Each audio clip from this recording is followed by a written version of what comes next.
Hello dear students, अस्सलाम वालेकुम। आज हम पढ़ने जा रहे हैं स्फेरिकल मिरर्स के बारे में। तो स्फेरिकल मिरर्स जिनको हम कर्व्ड मिरर्स भी बोलते हैं। इससे पहले हमने प्लेन मिरर्स पढ़े थे और इसमें किस टाइप्स की इमेजेस बनती हैं वो सब हमने पढ़ा है। आज हम प्लेन मिरर को छोड़ के स्फेरिकल मिरर्स की बात करेंगे। प्लेन मिरर्स चूँकि हम पढ़ चुके हैं उसमें इमेज कैसे बनती हैं। आज हम स्फेरिकल मिरर्स की बात करेंगे। स्फेरिकल मिरर्स क्या होते हैं, क्योंकि आगे हमें इस चैप्टर में इन्हीं के साथ ज़्यादा डील करना है। स्फेरिकल मिरर्स, इनसे जुड़ी हुई टर्म्स, इनसे बनने वाली इमेज कैसे होती हैं, किस टाइप की होती हैं और किस तरह से बनती हैं। तो आज हम शुरू करेंगे स्फेरिकल मिरर्स के साथ। सबसे पहले हम देखेंगे स्फेरिकल मिरर होता क्या है। स्फेरिकल मिरर्स को जैसे हमने पहले भी कहा, इनको हम कर्व्ड मिरर्स कहते हैं। जैसे आप यहाँ पे देख सकते हैं, एक प्लेन मिरर हमने एक साइड में बनाया है, दूसरे साइड में स्फेरिकल मिरर्स बनाए हैं। प्लेन मिरर की सरफेस जो होती है वो प्लेन होती है, स्ट्रेट होती है, और स्फेरिकल मिरर की सरफेस जो हमने बनाई वो कर्व्ड हमने बनाई है, इसीलिए हमको कर्व्ड मिरर्स भी कह सकते हैं। अब स्फेरिकल मिरर्स किन्हें कहते हैं? Spherical mirror is the mirror whose reflecting surface is a part of a hollow glass sphere. तो एक स्फेरिकल मिरर यहाँ पे हमने बनाया, दूसरा यहाँ पे बनाया है, और इसकी जो रिफ्लेक्टिंग सरफेस जहाँ से इसका रिफ्लेक्शन होता है, या हम कहेंगे इसकी सरफेस जो होती है, रिफ्लेक्टिंग सरफेस जो होती है, ऐसा लगता है कि वो किसी हॉलो गिलास स्फीयर का हिस्सा है। तो एक स्फेरिकल मिरर ऐसा मिरर होता है जो असल में हम ये कह सकते हैं कि एक हॉलो गिलास स्फीयर का एक हिस्सा। जैसे सपोज हमने यहाँ पे एक हॉलो गिलास स्फीयर बनाया है, जिसका बीच में हमने सेंटर बनाया है, सेंटर सी। सपोज इसी हॉलो गिलास स्फीयर के हम दो हिस्से निकाल लेते हैं, एक यहाँ से, सपोज एक यहाँ से। उसके बाद ये कर्व्ड सरफेस हमें मिलेंगी। अगर इनसे हम मिरर्स बनाएंगे तो इनको हम कहेंगे स्फेरिकल मिरर्स। यहाँ पे एक मिरर बन चुका है, दूसरा मिरर हमने, ये भी हॉलो स्फीयर का हिस्सा है, ये भी हॉलो स्फीयर का हिस्सा है, इससे भी रिफ्लेक्शन हो सकता है, इससे भी रिफ्लेक्शन हो सकता है। So these spherical mirrors are actually part of a hollow glass sphere. ये एक बड़े हॉलो ग्लास स्फीयर के हिस्से होते हैं, इन्हीं को हम स्फेरिकल मिरर्स कहते हैं। अब हमारे पास दो टाइप्स के स्फेरिकल मिरर्स होते हैं, एक होता है कनकेव मिरर और दूसरा होता है कन्वेक्स मिरर। कनकेव मिरर जहाँ पे हमने यहाँ पे इसमें लिखा है, ये कनकेव मिरर यहाँ पे हमने ड्रा किया ऐसे, यहाँ पे ये कनकेव मिरर है, और यहाँ पे हमने ड्रा ऐसे किया है इसको, एक कन्वेक्स मिरर होता है। कनकेव और कन्वेक्स मिरर में डिफरेंस क्या है?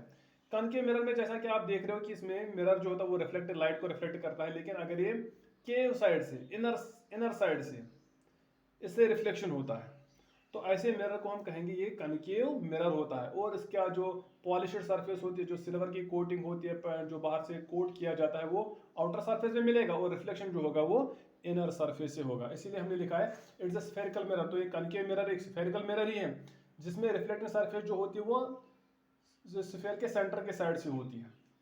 जिस साइड से स्फीयर का सेंटर होता है, इनर साइड से, उसी साइड से इससे रिफ्लेक्शन भी हो रहा है, तो इस मिरर को हम कनकेव मिरर कहेंगे। सेकंड हमारे पास है कन्वेक्स मिरर।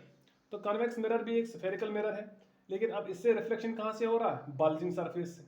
जो बल्जिंग साइड है, जो बाहर की ओर बाहर की ओर चला गया जो सरफेस का, या बाहर की ओर जो इसकी सरफेस है, वहीं से रिफ्लेक्शन हो रहा है। तो बाहर वाले, अंदर वाले सरफेस पे आपको कोटिंग मिलेगी, सिल्वर की कोटिंग मिलेगी या रिफ्लेक्टिंग मटेरियल की कोटिंग मिलेगी, लेकिन रिफ्लेक्शन बाहर से होगा, आउटर सरफेस से, और इनर सरफेस से आपको कोटिंग मिलेगी, पैंट मिलेगा या सिल्वर की कोटिंग मिलेगी, और रिफ्लेक्शन आउटर सरफेस से मिले होगी।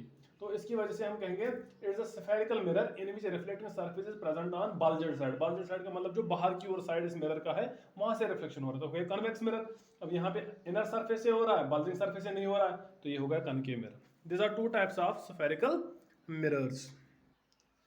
अब इसके बाद हम देखेंगे कुछ टर्म्स जो जुड़ी होती हैं स्फेरिकल मिरर से। आज हम कुछ टर्म्स को डिटेल में यहाँ पे एक्सप्लेन करने की कोशिश करेंगे। सबसे पहले हमारे पास एक टर्म आती है centre of curvature. What is centre of curvature? Actually उस हॉलो ग्लास स्फीयर का सेंटर जो होता है, जिस हॉलो स्फीयर से आपने मिरर निकाला है, ये हमने यहाँ पे मिरर का एक हिस्सा बनाया है, और जिस स्फीयर से आपने इस मिरर को निकाला है, उस स्फीयर के सेंटर को हम कहते हैं ये इस मिरर का सेंटर ऑफ कर्वेचर हो गया। तो centre of curvature of A spherical mirror is the centre of hollow sphere. इस हॉलो स्फीयर का सेंटर, इस गिलास हॉलो स्फीयर का सेंटर जो होता है, जिससे आपने मिरर बनाया है, ये बन जाएगा इस स्फेरिकल मिरर का सेंटर ऑफ कर्वेचर। तो इसको हम कैपिटल सी से रिप्रेजेंट करते हैं।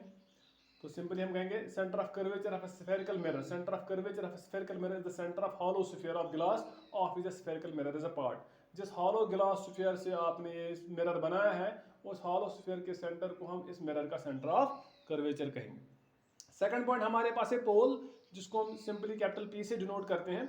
The centre of curvature, the centre of the spherical mirror is called the pole of the mirror. ये जो आपके पास स्फेरिकल मिरर है, चाहे कॉनकेव हो कॉन्वेक्स हो, इसका जो मिड पॉइंट होगा या सेंट्रल पॉइंट जो होगा, इस central point of the spherical mirror को हम कहते हैं पोल ऑफ द मिरर। इसको हम रिप्रेजेंट पी से करते हैं। इसको हम वर्टेक्स ऑफ मिरर भी कहते हैं, इसको हम वर्टेक्स ऑफ स्फेरिकल मिरर भी कह सकते हैं। थर्ड हमारे पास है रेडियस ऑफ कर्वेचर।